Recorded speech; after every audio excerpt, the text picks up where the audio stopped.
This country was founded in 1776, when the Founding Fathers signed a Declaration of Independence and pitted the United States, which were then a bunch of fledgling colonies, against the largest and most powerful empire on Earth, Britain. This land tells the story of a man with connections to major historical figures like First President George Washington or Confederate General Robert E. Lee.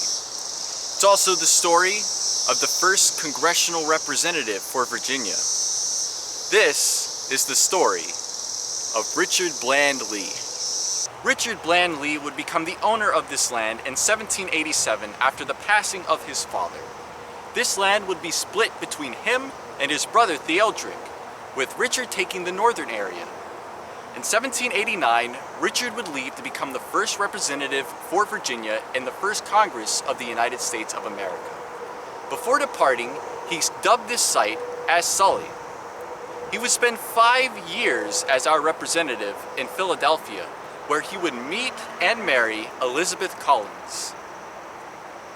Once Richard left for Congress, he would place Theodric in charge of constructing the buildings on this land.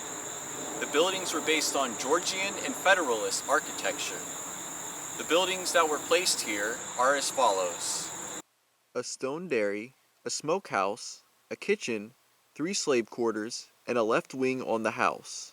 Behind me is an accurate recreation of one of the 3 slave quarters that were built on this land.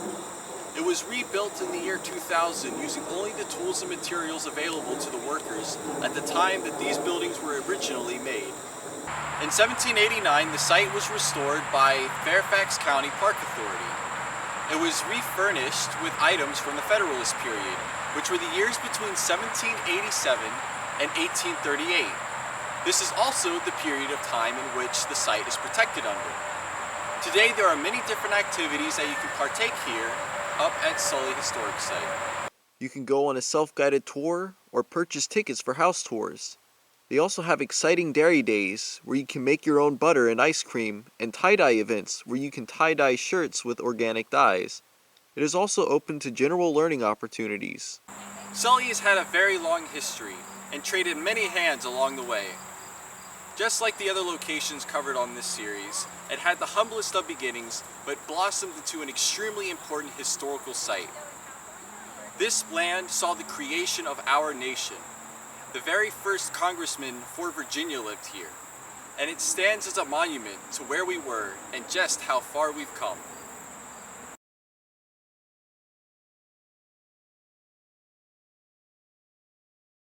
Richard became owner of this land in 1787 after his father passed away. This land would be split between him and all the scary bugs that keep flying around my head and the cameras.